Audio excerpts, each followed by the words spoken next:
आज बात करने वाले हैं असदुद्दीन ओवैसी के बारे में। असदुद्दीन ओवैसी बिहार विधानसभा चुनाव के रिजल्ट आने से पहले ही एनडीए का समर्थन कर दिया है। पहले असदुद्दीन ओवैसी के बारे में जाने तो वे हैदराबाद से सांसद हैं और बिहार में सीधी टक्कर में हैं। उनकी पार्टी अकेले ही बिहार विधानसभा चुनाव लड़ रही थी, अकेले ही बिहार विधानसभा चुनाव लड़ रही है। पिछले बार के चुनाव में भी वे अकेले ही बिहार विधानसभा चुनाव में थे।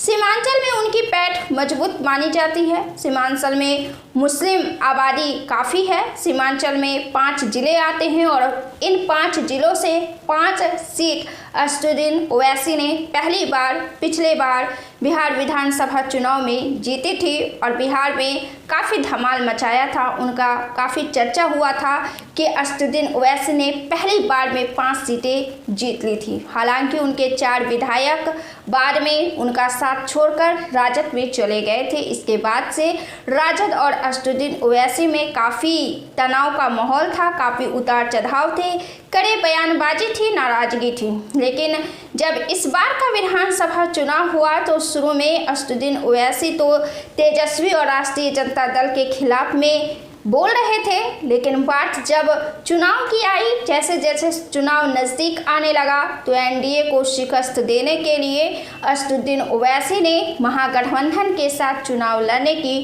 पेशकश की, कई बार पेशकश की, लेकिन उन्हें बार बार असफलता हाथ लगी और इस असफलता से भी उन्हें चिढ़ मिली।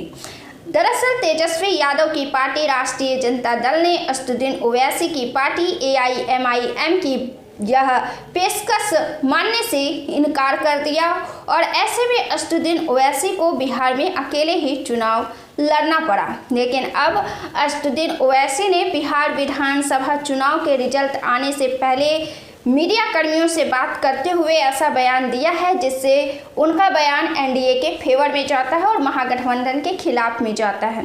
यूं तो देखा जाए तो बिहार विधानसभा चुनाव में वे भी किस्मत आजमा रहे हैं और उनके उम्मीदवार जो उतारे गए हैं वो मुस्लिम कैंडिडेट है और मुस्लिम कैंडिडेट उतारे जाने की वजह से कहीं ना कहीं इसे नुकसान राजद का ही माना जा रहा है, क्योंकि राष्ट्रीय जनता पार्टी के जो समीकरण है समीकरण यादव और मुस्लिम समुदाय, ऐसे में यह माना जा रहा है कि मुस्लिम समुदाय का वोट असदुद्दीन ओवैसी को आता है, जिससे राजद को नुकसान हो सकता है और ऐसे में राजद को नुकसान हो सकता है। लेकिन असदुद्दीन ओवैसी ने जो खुद ही बिहार विधानसभा चुनाव लड़ रहे हैं और एनडीए के खिलाफ में ही लड़ रहे हैं, महागठबंधन ने उन्हें अपने गुट में शामिल नहीं किया, वरना वे महागठबंधन के गुट में शामिल होने वाले थे। लेकिन फिलहाल ना तो वे महागठबंधन की तरफ है, ना ही एनडीए की तरफ है। उनकी पार्टी स्वतंत्र तौर पर बिहार विधानसभा चुनाव लड़ रही है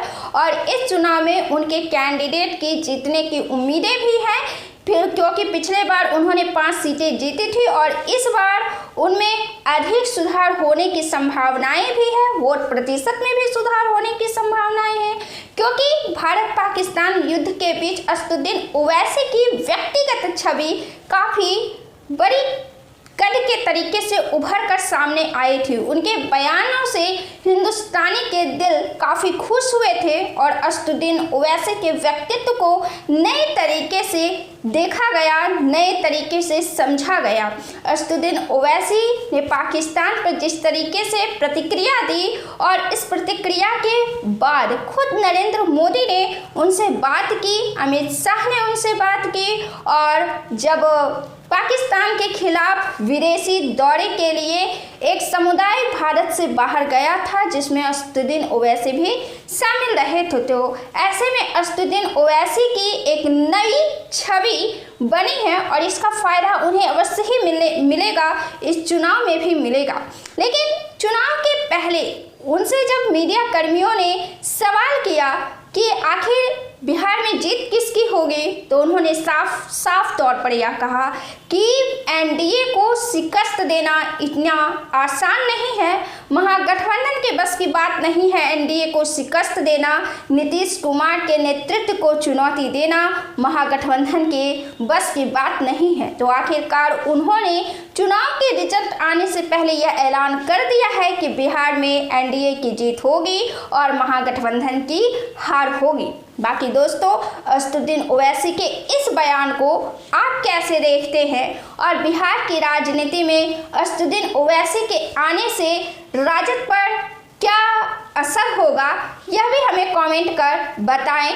हालांकि आपको बता दें कि ओवैसी को बीजेपी की बी टीम के तौर पर महागठबंधन की तरफ से देखा जाता है, जिस पर असदुद्दीन ओवैसी भी काफ़ी आलोचना कर चुके हैं, नाराजगी जाहिर कर चुके हैं, कड़े बयान भी दे चुके हैं। लेकिन चुनाव के पहले उन्होंने यह स्वीकार कर लिया है कि बिहार में एनडीए की सरकार बनेगी, जबकि अभी दूसरे चरण की वोटिंग होनी शेष है। इससे पहले ही असदुद्दीन ओवैसी ने अपनी राय जाहिर कर दी है। तो इस वीडियो में दोस्तों इतना ही।